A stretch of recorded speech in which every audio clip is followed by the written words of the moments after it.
charlar en La Colina. Esta es una novela, la más reciente que se ha publicado en la editorial Candaya, de Francisco Díaz Clasen, originario de Santiago de Chile. Voy a leer la nota biográfica. Estudió literatura inglesa en la Pontificia Universidad Católica de Chile. Tienen nombres especialmente pontificios. Y escritura creativa en Nueva York. Actualmente vive en Ítaca, donde cursa un doctorado en literatura en la Universidad de Cornell. Es autor de las novelas Antología del Nuevo Cuento Chileno, del 2009, El Hombre Sin Acción, del 2011, Premio Roberto Bolaño, La Hora Más Corta, del 2016, y el libro de cuentos Cuando Éramos Jóvenes, del 2012. Luego viene una nota que yo siempre me opongo a que aparezcan, porque son muy curiosas. En 2011 fue seleccionado por la Feria Libro de Guadalajara como uno de los 25 secretos mejor guardados de la literatura latinoamericana. Y eso de ¿Por qué no te gustan esas notas? Ser un secreto guardado es como entre el lugar común, el cliché y... ¿Por qué guardado? ¿Quién te está guardando? Así lo difunden. Es como ahora que está de moda decir, un libro muy adictivo. ¿Cómo adictivo? Es una droga, te la metes en vena. Pues algo así, es algo así. Y bueno, En la Colina es una novela, como pueden ver, breve, son 126 páginas. Y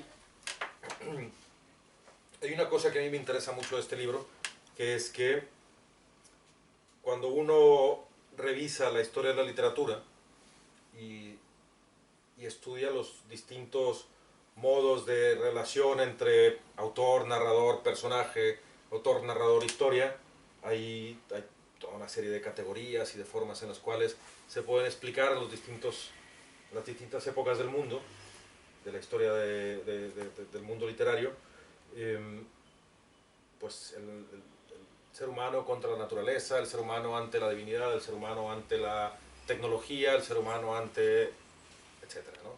Una serie de cosas de forma muy superficial y muy esquemática, pero bueno, hay estos manuales de literatura que así lo explican.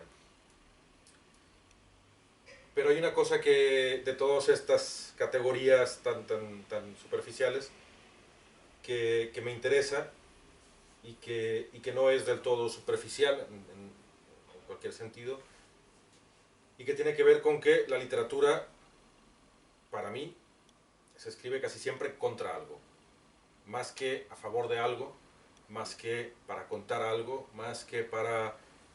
con esta idea que siempre tenemos de quiero expresar, no, es escribo contra algo, o escribo contra alguien, o escribo contra un sistema, contra un estatus, contra un modo de pensar, contra un modo de hacer, incluso escribo contra otro autor, contra otra literatura, contra una tradición, contra mi propia tradición, ¿no? La imagen recurrente o la explicación recurrente de, sobre todo en la literatura latinoamericana, de matar al padre, ¿no? La gente que después de Borges escribía contra Borges, la gente que después de Cortázar escribía contra Cortázar, después de Octavio Paz contra Octavio Paz. Hoy en día está muy de moda hablar mal de Bolaño, porque era el padre en su momento de una generación, aunque él nunca se lo propuso, yo creo, pero escribir contra Bolaño se volvió también en algún momento una moda. Lo que no es una moda, y es una de las primeras cosas que quiero destacar del libro para empezar a charlar, es escribir contra uno mismo, que es sumamente complicado. Porque para empezar uno tendría que tener claro qué es uno mismo, cómo está constituido, cómo se construye, se elabora el yo individual, social, político, escritor, etc. Y luego tirarle piedras a ese rancho, ¿no? a ese yo que hemos elaborado. Ya la elaboración de la propia identidad es complicada y endeble, casi siempre, es de lo que más dudamos, de la propia identidad, como para además ponerla bajo tela de juicio, con la propia escritura, tirándole piedras. Y creo que En la Colina es una novela que hace eso, que muy valientemente escribe contra sí mismo. Francisco Díaz Clasen escribe contra sí mismo, lo cual exige técnicamente una serie de cosas, en términos de honestidad también una serie de cosas, y en términos de historia una manera de poder desprenderse de sí mismo y verse como alguien ajeno, ¿no? No es una cosa suicida, no es me voy a hacer daño a mí mismo, ¿no? Es más bien me voy a preguntar lo que no quiero que nadie me pregunte. En este sentido, a veces uno se encuentra en esos momentos, en distintas épocas de la vida, en los que pone bajo ese juicio, bajo esa lluvia de piedras, es la propia identidad, la propia historia personal. Casi siempre son momentos críticos, separaciones, mudanzas, procesos migratorios, muertes, ¿no? En los que uno se pone y se autoexamina. Casi siempre tratando de hacerse un poco, sobarse el lomo y salir bien parado del asunto, porque hemos sido golpeados por algo vital y hundirnos más, eso sí que nos puede llevar a tirarnos por un puente, ¿no? Sin embargo, el resurgimiento de un individuo que ha padecido sobreviene sobre todo por esa capacidad de autoflagelarse, de rasparse las pieles viejas y poder ponerse en pie y seguir. Creo que En la colina es una novela sobre todo esto, una novela en la que el autor crea un personaje que termina escribiendo contra sí mismo. La primera pista que verán en el libro son los epígrafes. Cuando uno escribe un libro, como forma parte de una línea más o menos continua, elegida por cada autor, tiende a referenciar, a poner un par de notas al principio, un par de versos, un fragmento de un autor que uno relaciona con el libro y que puede ayudar al lector a entrar, o que de alguna manera a nosotros nos ayuda a entrar, ¿no? Y en el libro de Francisco hay 3 epígrafes firmados por Fritz, Beto y el francés, que son 3 personajes del libro. Ya desde ahí entramos a ese juego de ponernos fuera de nosotros mismos, el autor poniendo a ese narrador fuera de sí mismo para que luego se pueda dar de topes contra ese reflejo, contra ese espejo, ¿no? Entonces, para empezar a hablar, la primera pregunta es: ¿contra qué escribes, Francisco? Buena pregunta.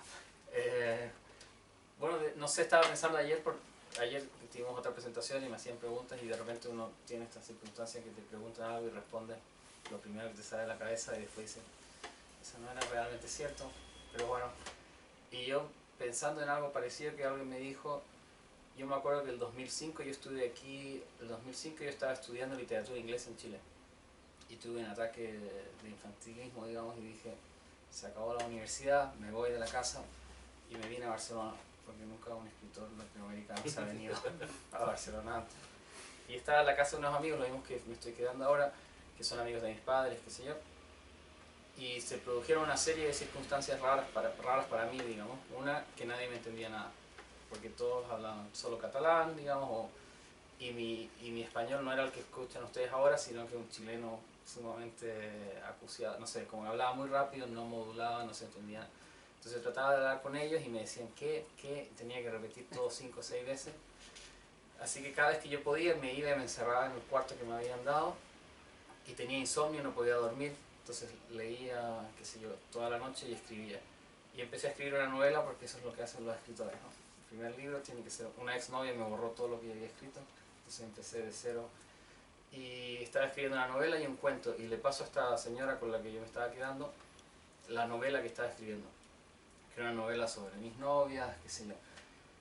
Y ustedes saben, bueno, los catalanes son muy directos, por decirlo de una manera simpática. Y ella me dice, mira, nadie debería nunca escribir sobre su vida a menos que tengan vidas interesantes. Y lo dejó ahí.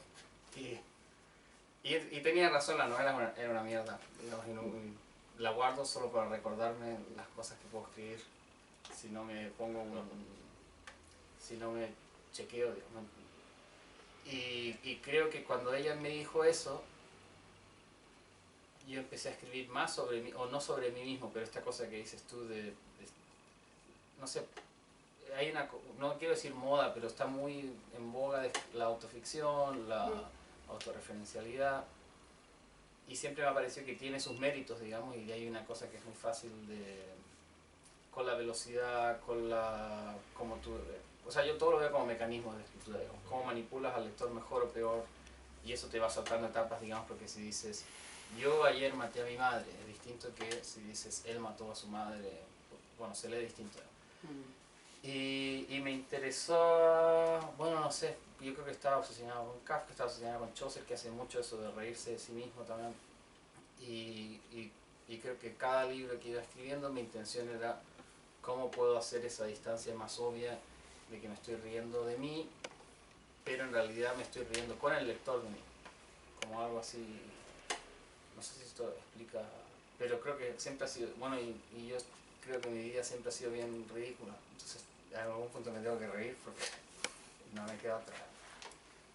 Y muchas veces, esto es uno de las virtudes del libro, muchas veces esta forma de autoflagelarse, que hace rato salió esa palabra cuando estábamos allá afuera, de autoflagelarse, casi siempre es trágica, ¿no? Tengo que sufrir, tengo que expiar mis penas, y pocas veces en realidad es humorística, pocas veces es irónica, o tiene esta cuota de humor negro que en realidad, a ver, a mí no me gusta el psicoanálisis, pero algún psicoanalista alguna cosa inteligente ha dicho en su vida. Bueno, que también es un dicho popular, ¿no? Entre broma y broma la verdad se asoma, a final de cuentas. Es esto, ¿no? ¿Y eso qué psicoanalista lo dijo? Pues simplemente Vox Populi. Freud lo dijo. Tiene un texto sobre el chiste. No, digo el dicho ese que era una broma, era una broma. Bueno, pero es que yo creo que lo debió haber tomado de algún dicho así, austriaco, menos con menos gracia, ¿no? Bien es, pero más elegante seguramente, ¿no? Pero sí, en realidad el texto este de Freud tiene que ver con esto, con la idea de que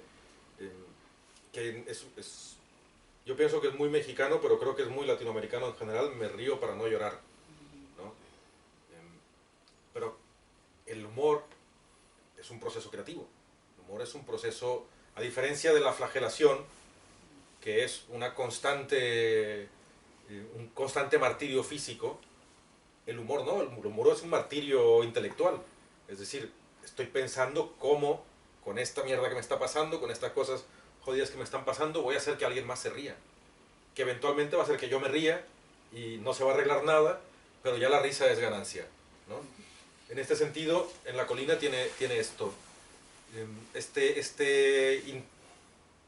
Intento muy constante y muy certero, que constantemente el narrador va experimentando y va construyendo, de no flagelarse, de no hacerse sufrir más, sino de convertir sus circunstancias en el ingenio de la risa, ¿no? A veces recordamos más a los poetas románticos suicidas que no a Groucho Marx o a Buster Keaton o a los comediantes en general, ¿no? Parece como, esto no es serio, pero la construcción que hay detrás es intensísima, ¿no?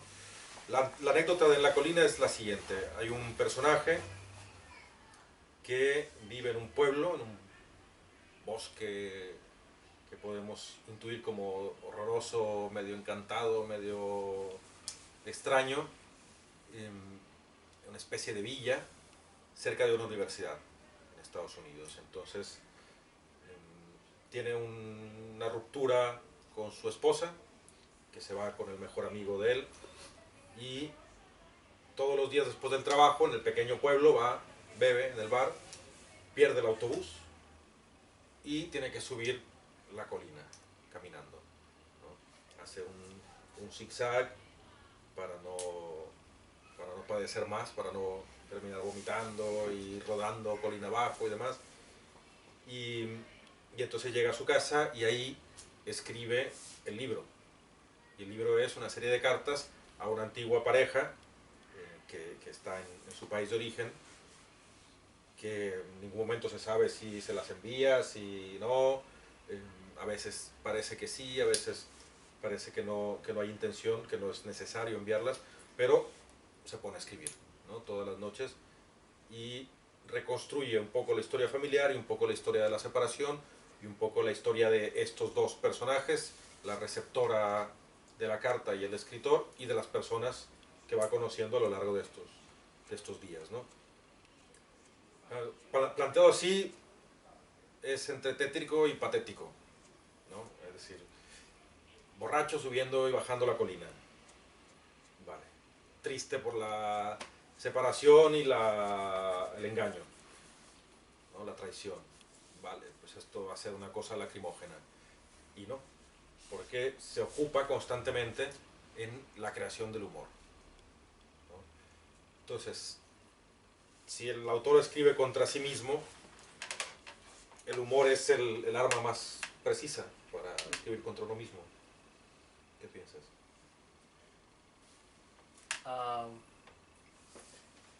Sí, o más que para uno mismo, bueno, a mí me pasaba mucho, y creo que me sigue pasando, de que yo a veces siento que algo es muy dramático en mi vida, y estoy sufriendo por alguien que acabo de conocer, o etcétera, etcétera, y todo el mundo se ríe de mí, y creo que en el fondo por la escritura es una especie de desdoblamiento para entender que es tan cómico respecto a lo que a uno le puede parecer más dramático o ni siquiera dramático. Pero en este libro a mí lo que me gustaba era un poco, bueno, no sé si era tan consciente, pero un poco que el narrador cree reírse de todos los que vienen detrás en su familia como una suerte de qué idiotas que son, yo lo superé, y que el lector vaya dándose cuenta que es lo mismo, ¿no? Pero bueno, no sé, yo tengo una cosa interesante, que cuando estoy triste escribo cosas graciosas y cuando estoy feliz escribo cosas deprimentes, suicidas, no sé. ¿Por qué? No sé, me sale, ¿no? Entonces el personaje del libro es como un alter ego tuyo, es un... Más o menos, o sea, creo que sí, o sea, Sí. yo durante varios libros que he escrito hago mucho que personajes se llamen Díaz Clases, se llamen Francisco. Mi madre, por ejemplo, no lee nada de lo que yo escribo porque en el libro anterior había una historia que se llamaba Cuando me dio a pensar cómo yo era concebido, y digamos que alguien se imagina cómo sus padres lo concibieron, y ahí me dijo nunca más. No sé qué pasa en tu cabeza, bien por ti, pero no... Y lo ha cumplido. Y lo cumplió. Con lo que quiero decir que sí, pero no. O sea, creo que es como un poco un juego, cuando uno lee, que se llama Bernhard, claramente hay algo de Bernhard, pero claramente es un juego que incluso la autobiografía no era real, los libros eran más biográficos que autobiográficos. Como que, no sé si puedo contar más historias o es medio... Sí, cuenta. Yo me casé una vez, estuve comprometido otra vez, y hace un tiempo yo trabajo en un bar. Y llegó una chica y estábamos trabajando un evento de salsa, porque los gringos tienen una fascinación muy extraña con la salsa. Y bueno, supongo que porque es un baile medio cuadrado, que si te aprendes los pasos, bueno, lo repites. Con lo cual estaba lleno, y yo estoy sirviéndole cerveza a un amigo, y llega una chica muy guapa, y el amigo le dice, ¿conoces a Francisco? Y ella dice, por supuesto que conozco a Francisco. Nunca la he visto en mi vida, no la conozco. Y la abrazo y le digo, ¿cómo no voy a conocer a mi esposa?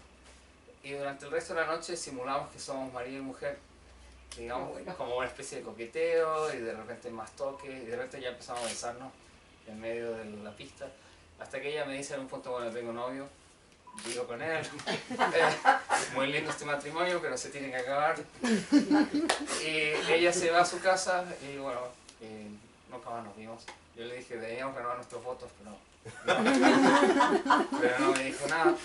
Y a lo que voy es que para mí ese segundo matrimonio es tan real como el primero. O sea, eso suena una estupidez, pero en mi vida no lo es tanto, y me parece que cuando tú te inventas una historia, ficción y realidad pueden ser más o menos lo mismo. De hecho es más bonito que mi matrimonio real. Claro. Termina mejor, menos drama, pero... Bueno, ahora que decía lo de autoficción, creo que hubo una época, sobre todo aquí, en la literatura española, o europea en general tal vez, en que la autoficción como estrategia narrativa era lo que mandaba. Todo lo que era autoficción se publicaba. Quizá la cumbre y a la vez el hoyo más profundo fue, que puede gustar o no, más o menos, eso es igual, fue esta serie de novelas de Karl Ove Knausgaard, sí, de mi padre, mi lucha. Mi padre, mi abuelo, mi tío, mi abuela segunda, Sí. que pasaba 20 páginas describiendo un huevo frito, ¿no? Vale, si lo hace Proust, está bien, porque es la primera vez que se hace, la segunda vez ya no cuela tanto el truco. Pero causó mucha expectativa y tiene muchos lectores y fue un libro muy leído y que tiene cosas muy buenas, bueno, una obra porque son 5.000 páginas, ¿no? Y causó muy buena impresión, pero poco a poco ha ido cayendo, quizá porque los recursos de la autoficción se fueron gastando. Los recursos que tenían que ver con usar el nombre propio para inventarse una historia, con contar una historia propia real como si fuera falsa, pero que eran meras máscaras, ¿no? Y ahí es donde se gastó. La máscara se agota. Hay un verso célebre de Pessoa que dice, no recuerdo en dónde, hace poco lo volví a leer, citado, cuando quise quitarme la máscara me di cuenta que estaba pegada al rostro, ¿no? Es un verso de Tabaquería, un poema este largo de Pessoa. Y era una simple superposición de máscaras, pero lo que hay en la colina es como una especie de desfase del narrador, ¿no? Para decirlo en términos políticos, descentralización del narrador, ¿no? Como si el narrador fuera uno más de los personajes secundarios, casi como si el narrador fuera el secundario y en realidad lo que estamos viendo es lo que los demás ven, ¿no? Como si nosotros estuviéramos un poco en esta obra de teatro de Lorca que se llama El Público, que es tan rara y que no se puede llevar a escena porque el público participa. En realidad los protagonistas de la obra son el público y los actores son los espectadores. Claro, eso es imposible llevarlo a escena, pero en la novela sí se puede. Y es un poco lo que hace Francisco, que le da la vuelta al lugar que ocupa, ese lugar privilegiado del narrador, que siempre es como el dios, aunque sea una primera o una tercera o una segunda persona, el dios del libro, y aquí no, aquí es una especie de pobre secundario que cree que está en control pero nunca está en control. Y quizás es eso, la pérdida del control, lo que dirige a este personaje narrador, ¿no? ¿Cómo ves esto? Sí, no sé si has leído a un tipo que se llama Seth, que hace historietas, novelas gráficas, qué sé yo, y él hace como biografías, digamos, de personajes muy ridículos, bueno, no ridículos, pero qué sé yo, la biografía de un tipo que se llama George Sprout, que era un tipo que durante 50 años dio televisión en Canadá, en un pueblito chico, era el que daba las noticias todos los días. Y la novela gráfica está contada en los últimos años del tipo, que ya nadie lo recuerda, y se muere solo y no tiene amigos ni amantes ni nada. Y tú lo lees y es de una tristeza brutal, digamos, pero también lindo, digamos, como ves la vida, el tipo está como medio satisfecho, como la tristeza no es suya, sino que es del que está viendo y pensando, bueno, esa vida está gastada o desperdiciada, ¿no? Y este tipo ha hecho eso con una serie de personajes y son todos falsos. O sea, hace como estas gigantes biografías falsas, digamos, y de hecho tiene, el primer libro se llamaba It's a Good Life If You Don't Weaken, como algo así como es una buena vida si no pierdes las energías o algo así, en la cual es un tipo que se obsesiona con alguien que dibujaba estas caricaturas del New Yorker, pero que solo dibujó 2 o 3. Y el tipo le encantaban y las busca, es coleccionista y finalmente encuentra a la esposa. Y el tipo ya está muerto y nunca más dibujó estas caricaturas, digamos, hizo esas 3 y la esposa ni siquiera sabía que el tipo lo había hecho. Y se la muestra y en el último panel, digamos, de la novela gráfica, la tipa sonríe y dice, ni siquiera como una carcajada, sino como, no sé, no sabía, I didn't know he had it in him, no tenía idea que este tipo podía hacer eso. Y ahí sacaba y esas cosas creo que como que me interesan, digamos, como ese medio vacío entre lo que decías tú de Pessoa, que me recordó una frase de Donoso que también dice, la máscara es lo único que nunca engaña. Como esa sensación de que nunca sabes quién eres, digamos, o cómo te estás mostrando, ni cómo te ve el otro, y cómo te Y lo único que yo creo que funciona ahí es cuando ya te ríes. O sea, sobre todo, bueno, no sé, un divorcio es lo más ridículo que puede haber. O sea, Un George. Pero, no sé, esa es mi impresión en este momento. Pregúntame en unos 10 años y... Claro. Sí, hay otra cosa que hay que considerar, que es un tipo que está ya de por sí fuera de sitio. Es decir, no solo es un narrador descolocado, un personaje descolocado, no es este dios, sino este dios que controla la historia, porque casi siempre se va topando con cosas que él no sabe que es aquello a lo que se va a enfrentar, ¿no? Sino que además está descolocado geográficamente, lingüísticamente, laboralmente, está en un país que no es el suyo, con una lengua que no es la suya, sus amigos ni siquiera son de ahí tampoco, porque con la gente de ahí no se entiende, entonces es descolocarlo completamente, ¿no? Y esto me hace pensar en que hoy en día, quizá más que en la segunda mitad del siglo XX, cuando el boom latinoamericano y todos estos escritores que vivieron en distintos países, ¿no? Cabrera Infante en Londres, Donoso en Madrid, García Márquez o Vargas Llosa en Barcelona, Sarduy y Cortázar en París, y bueno, montones y montones, ¿no? Pero llegaron también a una edad quizá ya madura, ¿no? Incluso algunos de ellos ya con una forma de escritura y con un par de libros a cuestas que ya los hacían, tal vez en ese momento no, pero que ya los convertirían en Cortázar, Borges, Sarduy, ¿no?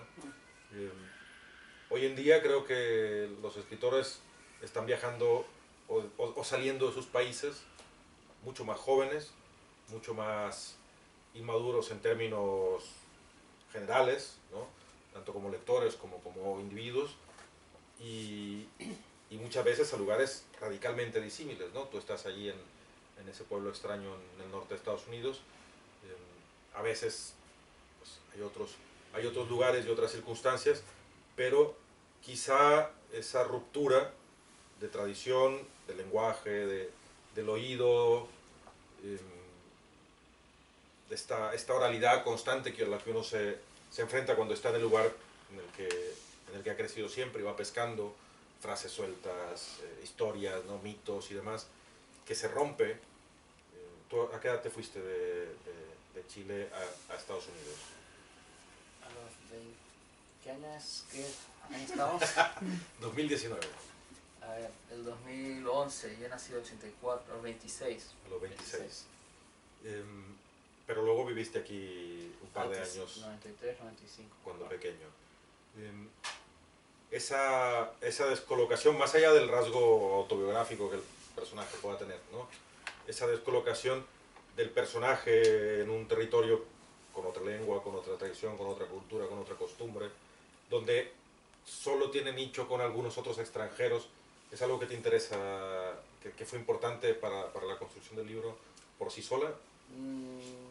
Más o menos, o sea, por ejemplo, a mí siempre me ha llamado la atención estas pequeñas cosas absurdas que suceden. En mi caso en particular no está en el libro, pero yo estudié literatura inglesa en Chile y ahora estudio en Estados Unidos literatura hispanoamericana, solo hablamos allá.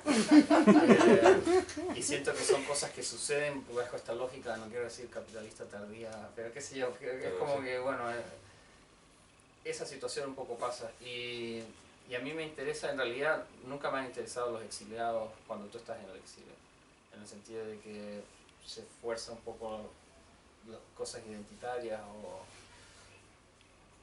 No sé, quiero decir, contra más identidad tiene alguien, me parece a mí que más falta de carácter tiene. Si eso tiene sentido. Como, soy del Barça, soy de esto, soy chileno, soy no sé. Y esas cosas un poco como las evito. En el libro, y no puedo dar spoilers o qué sé yo, al final todos son como inventos, ¿no? Un poco por eso, porque el tipo está en un lado pero no está ahí, no hay nada donde estar, ¿no? Y creo que, bueno, Estados Unidos es un país bien ridículo y está loco, ¿no? Y creo que pueblos como ese de la novela un poco dan cuenta de eso, o sea, que es algo que se genera en torno a una universidad y no existe absolutamente nada más que eso. Y la gente se vuelve loca y bueno, en fin. Eso me interesa más que decir como, bueno, hay un desfase, digamos, de generación o de país, porque creo que aquí en estos, como que, no sé, hago mucho juego con la jerga chilena, pero al final todos hablan así, incluso si son gringos o si son alemanes o... pero no sé si contesté nada de lo que me dijiste. Este asunto del lenguaje es muy interesante. Quizá algunos de los escritores que a mí más me interesan en general son escritores que han cambiado de lengua en algún momento por alguna razón extraña. Es algo que yo no haría, creo, pero por ejemplo Agatha Christoph, que pasa del húngaro al francés, Conrad, que pasa del polaco al inglés, Nabokov, que pasa del ruso al francés y luego al inglés, ¿no? Y cómo esto les rompe un poco la estructura sintáctica, gramatical, la enunciación, todo el ritmo, y claro, aparecen estos monstruos, ¿no?, espectaculares. Creo que también vivir en un sitio con un idioma distinto va modificando la forma en que uno percibe la oralidad. El libro tiene la peculiaridad de que no tiene capítulos, es un solo texto de principio a fin, en ese sentido muy a lo Berja, en algunas novelas de Thomas Berja. Son párrafos muy pequeños, a veces de una línea, dos, tres. Creo que el más extenso, yo debo decir que esta versión no la he leído, bueno, no, sí, claro, la impresa, pero no el libro.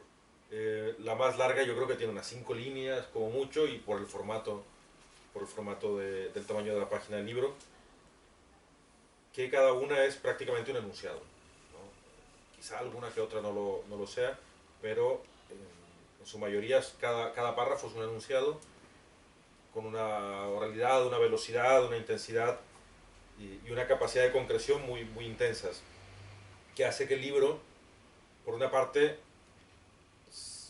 uno está obligado a leerlo de un tirón, prácticamente, y por otra, remite a un pequeño elemento no poca cosa dentro del libro, que es que el personaje está escribiendo sobre el pasado, está escribiendo contra sí mismo, pero siempre está pensando en el futuro. Toda la escritura contra el pasado, creo yo, o contra la historia, es una escritura sobre el futuro, es una prospección. Y esa prospección aquí se manifiesta en las galletas de la fortuna. El tipo va siempre con galletas de la fortuna y las abre y vienen estos mensajitos extraños dentro y los va leyendo y le va dando vueltas, ¿no? Es como una especie de filosofía de bolsillo o filosofía, ¿cómo podríamos llamarle? ¿Cómo se llama el filósofo argentino? Sí. Que tiene como 2 vocales nada más en el apellido y 70 consonantes. El impronunciable. Que hace unos días Sergio Molino escribió que él no lo sabía, o sea, que Diego no sé qué, no sé cuánto, Darío, no lo sabía, pero que el mayor reto no es leer su obra, sino escribir su nombre correctamente. ¿No? Pero que tienen esta idea de la sabiduría en un golpe de 3, 4 palabras, y ahí está la sabiduría, ¿no? Y que hoy en día nos parece fórmula, nos parece mercadotecnia, nos parece eslogan, pero que históricamente es la forma del conocimiento. El aforismo, la sentencia, la máxima, la tradición de los moralistas franceses abunda, ¿no? La Rochefoucauld, bueno, montones, que abordaron una escritura concreta, breve, intensa y con una carga de sentido y de significación muy potente. Y buena parte del libro, porque como es una novela, necesita de unos momentos que liguen todos los personajes, la historia, los diálogos y demás, pero buena parte de la novela está compuesta por estas máximas o por estas sentencias de galleta de la fortuna, pero seria, ¿no? En muchos casos, aunque estén vestidas de este halo de humor y de ironía, ¿no? Que el mismo narrador va cuestionando, ¿no? Aunque a veces parece que los cuestiona con seriedad. ¿de dónde viene el asunto de las galletas de la fortuna? Ya hemos dicho, y creo que cuando lean el libro lo verán, por las cosas que el propio Francisco cuenta o que se pueden encontrar por ahí en la red, que hay mucha autobiografía en el texto, ya sea lo de la ficción y la autoficción, pero tú hacías lo de las galletas de la fortuna. No, lo que pasaba, bueno, en esa época sí yo comía mucha comida china y llegaban esas galletas. Pero además yo estaba con la tesis leyendo mucho Nietzsche. Y qué sé yo, y antes había leído un poco de Heidegger o qué sé yo. Y siempre me da la impresión de que todos estos tipos eran suicidas, que para no suicidarse habían creado un gran sistema de autoayuda, digamos. Y empecé a jugar un poco con ciertas frases de Nietzsche y ver si las podía transformar en galletas de la fortuna. Y cuando empecé a escribir el libro, bueno, como que calzó, y gran parte de lo que dicen las galletas son en realidad cosas que dice Nietzsche transformadas, ¿no? Como pasadas por un filtro... Un filtro como de Instagram. Oriental. Por un filtro de Instagram. Y este asunto de como la sabiduría popular o la sabiduría, digamos, condensada de los dichos y las demás maneras de pasar casi de generación en generación la información o la historia propia de una estirpe o todo esto, termina coagulándose dentro del libro en la historia familiar, ¿no? De alguna manera todo está conectado. Muchas veces uno no sabe que lo ha hecho, no sabe cómo lo ha hecho, pero es pozo de una serie de pozo con ese. No tengo la costumbre de hacer la diferencia, pero pozo con ese, pozo sustrato, ¿no? Sustento fundacional de lecturas que ya están ahí, de cosas, vivencias que ya están ahí. Esto de las galletas de la fortuna y de estas sentencias lo relacionaba mucho con la historia familiar, ¿no? Cuenta un poco de este asunto de la historia familiar que hay aquí, ¿no? Los abuelos y todo esto. Claro, lo que pasa es que este tipo en el fondo le está escribiendo a una exnovia de la que uno nunca sabe nada, ¿no? Salvo que está asociada a un país del que él ya no tiene ningún contacto, pero que le sigue reapareciendo en estos recuerdos familiares, digamos. Y a mí me interesaba mucho también por Nietzsche, digamos, toda una idea de, digamos, si Nietzsche en el fondo dice que la única manera de escapar del nihilismo post-Darwin, digamos, como que somos solo productos del azar, no hay ninguna lógica detrás de nuestra existencia, y entonces dice, bueno, la materia es finita, pero el tiempo es infinito, con lo cual vamos a volver a vivir lo mismo todas estas veces, con lo cual o te suicidas porque bueno, todo se va a repetir hasta el infinito, o más bien piensas que cada momento es tan importante que se va a repetir hasta el infinito. Por eso digo, es un poco autoayuda, ¿no? Como ponte por encima del momento que estás viviendo. Entonces dije, bueno, me parecía interesante hacer algo así como que fuera una especie de eterno retorno, pero no del individuo, sino que de la familia. Entonces el abuelo quería ser cantante de ópera, pero es un alcohólico y termina trabajando en la farmacia. El padre creo que se va con otra, y todos tienen esta cosa como que quieren volver a empezar, como que en algún momento se aburren de su vida o de la existencia y dicen empezamos de nuevo. Y el narrador un poco se ríe y dice, estos tipos no tienen idea, no saben que no se puede volver a empezar. Pero el lector se da cuenta que esto es lo que también intentó hacer este tipo, ¿no? Te vas a otro país o ahora que se muere, o sea que la esposa se va, es como, bueno, ¿cómo empiezas de nuevo si no se puede volver a empezar? Entonces es una suerte de fracaso determinista, o sea, como que lo lleva en la familia, en la sangre y todos van a fracasar para siempre. Y él de alguna forma encausa los dos lados familiares, porque las mujeres en la familia todas se vuelven locas. Entonces las mujeres tienen demencia, los hombres son alcohólicos. Y a medida que el libro avanza te das cuenta de que este tipo es alcohólico y demente y bueno. Al mismo tiempo, ¿no? Pero es muy divertido, ¿no?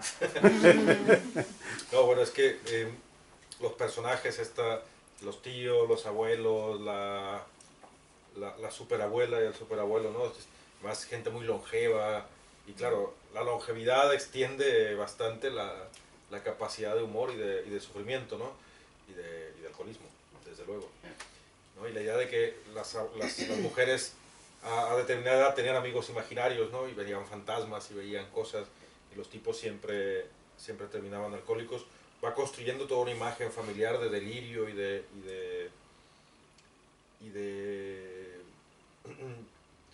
casi mística, que hay una escena hacia el principio que se conjuga todo esto con lo de los leones valdivianos, ¿no?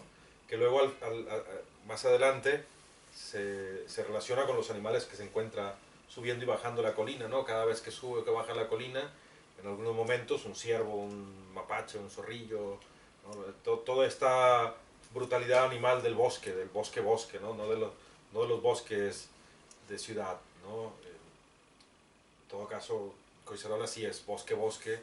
Yo recuerdo algunas veces de haber ido a pasear por ahí y escuchar a los jabalíes y decir, vamos para atrás, ¿no? Porque aquí gana el jabalí. Me gana correr, de hecho, así que a todo me va a ganar. Y este encuentro con la brutalidad animal, pero con una mística también de cada uno de los animales, ¿no? Que ya empieza con esto, delirio, alcoholismo, leones valdivianos, que ni existen ni nada, ¿no? Cuenta algo de los leones valdivianos. Bueno, los leones valdivianos es algo que me pasó realmente cuando yo era pequeño, que un tío me dijo a mí y a mi hermano quieren ir a cazar. Y ellos estaban como en el sur de Chile, que es una zona que llueve 300 días al año, y es como selvática, pero una selva no tropical, sino que calor seco, no sé. Y dice, agarren las escopetas, vamos a cazar leones valdivianos. Y estuvimos todo el día caminando con escopetas de un lado para otro, en la playa, en el monte, en no sé dónde. Y asustados también, porque este tipo nos iba contando todo el camino que en cualquier momento saltaban y cómo les teníamos que disparar, y que solo podíamos caminar en fila india. Y yo la escopeta apenas si me la podía, era casi más grande que yo, y seguía fantaseando la idea que me iba a caer y la escopeta me iba a matar, digamos. Y llegamos finalmente de vuelta a la casa y están todas, esta es una familia súper numerosa, eran 10 hermanos, y eran, bueno, los hermanos de mi abuelo, que mi abuelo en ese momento estaba, o si no muerto, casi muerto con un derrame cerebral, o sea, infarto cerebral, entonces estaba ido, digamos. Y volvemos y están los 10 hermanos borrachos tomando champaña y nos ven llegar y se empiezan a reír de nosotros porque todo esto era como un juego para ellos. Y creo que eso define toda mi infancia y el libro, que es que todo el mundo sabe más que yo sobre algo y el universo está riendo de ti y tú no entiendes cuál es el chiste. Pero la cosa que decías de conectar y de repetir las generaciones, yo creo que, no sé si es algo muy gringo, pero los gringos son, bueno, increíblemente cuadrados y la vida la viven como si siguieran un manual de instrucciones, ¿no? Se hace esto, luego el resultado es esto. Que es una versión medio distorsionada, yo creo, del sueño americano en este momento. Entonces, por ejemplo, si tú les enseñas una clase en la universidad, al final del semestre tienes que haberles dicho qué aprendieron, como si fuera como en fin. Y creo que la novela, todas estas generaciones tienen una vida, una noción similar, porque yo creo que todos tienen algún problema existencial. Entonces, ¿cómo le encuentras significado a la vida? El abuelo bebiendo, ¿no? Como que algo dice de ordenar la existencia, o sea, tienen como todos como sus maneras de crear orden en algo que parece caótico. Y creo que el tipo trata de hacer lo mismo como recordando el pasado o trayéndolo pero el resultado de fondo es que no hay nada que ordenar, o sea, no hay nada, ¿no? Es todo bien. Hay muchos intentos, ¿no? por conseguir ese orden. La música es uno de esos intentos, la música es ordenada, aunque provoca desorden por lo general, pero de nacimiento es un orden, la escritura es un orden, incluso el propio subir y bajar la colina de cierta manera es un orden, ¿no? Y esta búsqueda constante del orden es lo que termina llevando al personaje al caos, ¿no? A darse cuenta de que todo es caos y de que no hay manera de empezar. Te diría ahora que leas un poco. De aquí para acá. De aquí a... Sí, hasta donde quieras. A ver. Sí, estos tres. Ok, sintiendo con cada paso que dabas que tus zapatillas se humedecían y esa humedad se volvía hielo y las uñas se te empezaban a despegar de los dedos ateridos de los pies. Para animarte partías en dos una galleta de la fortuna y leías un papelito que decía: el propósito de la vida es vivir una vida de propósitos. Lo que no te ayudaba precisamente a sentirte mejor, como te puedes imaginar. Con lo que luego partías otra mientras te sacudías la escarcha del bigote sin saber si se trataba de mocos o del vaho de tu respiración. Y ese papelito decía: los problemas que tienen ahora pasarán pronto. El hielo endurecido del pavimento crujía bajo tus pies. Finalmente agarrabas una última galleta y la partías también en dos y leías el papelito con un intenso dolor de cabeza en una pieza que tenía las ventanas congeladas y en la que no había aire fresco porque había sido calefaccionada durante meses sin interrupción. Y ese papelito decía, no solo es importante añadirle años a la vida, también lo es añadirle vida a esos años. No deja de ser cierto que las galletas de la fortuna no son en verdad chinas. Son más gringas que levantarse temprano, como también lo es sonreír a los extraños en la calle porque sí, o acostarse con la esposa de tu mejor amigo.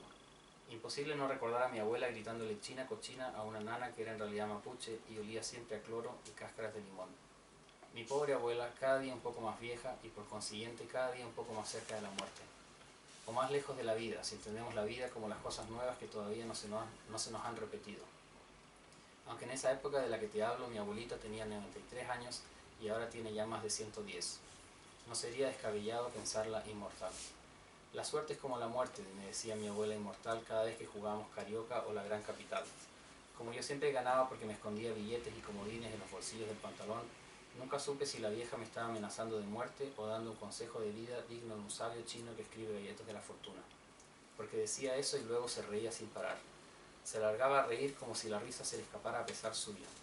Lo que durante años me hizo creer que a esa frase le faltaba algo, una segunda parte, por ejemplo, que continuara o explicara o sentenciara ese primer intento de aforismo. Mi pobre abuela, oscilando en mis recuerdos entre el racismo y la vejez, pero que alguna vez debe haber sido joven y racista. A mi abuela, por cierto, todo el mundo la llama Nana. Me imagino porque se llama Liana y no por su amor a la servidumbre. La recuerdo el día que cumplió 90 años, cuando yo todavía vivía en tu país, jactándose de no tener canas gracias a su sangre india y a un champú de manzanilla que ella misma cultivaba en su jardín. Ya estaba borracha a pesar de que apenas se le había dado un sorbo a su vaso de chardonnay. Recuerdo el brillo de sus ojos grises debajo de unos párpados arrugadísimos y en constante vibración. Cuando mi abuela está borracha deja las frases en el aire antes de que sus carcajadas le coman la voz.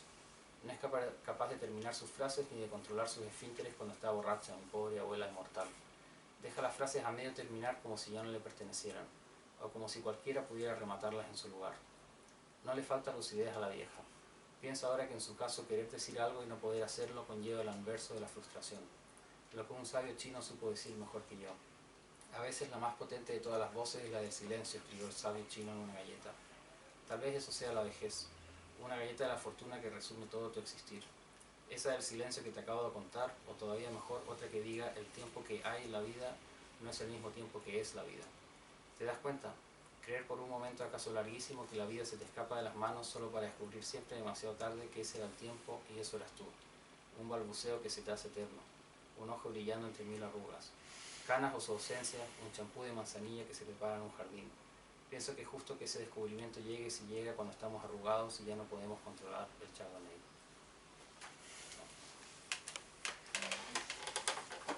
Bueno, ven que el texto tiene un ritmo. Tuviste un momento de casi ahogarte. Pero que va arrastrando y que va acumulando y va exponiendo. Y sobre todo yo creo que representa muy bien esto que dice en un momento, al principio de este fragmento que leyó Francisco, que es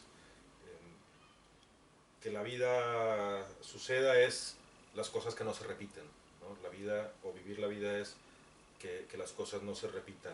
Y un poco ese es el modelo de la novela, cómo va avanzando, luchando contra la repetición, quizá no lo logra, pero hay una especie de, no solo de intención, sino que al final, no diré el final, pero al final hay esta posibilidad de no repetición, ¿no? Posibilidad de encontrar esa vida que no se repite y que quizá rompe con la tradición y con el bagaje familiar, la historia familiar y demás.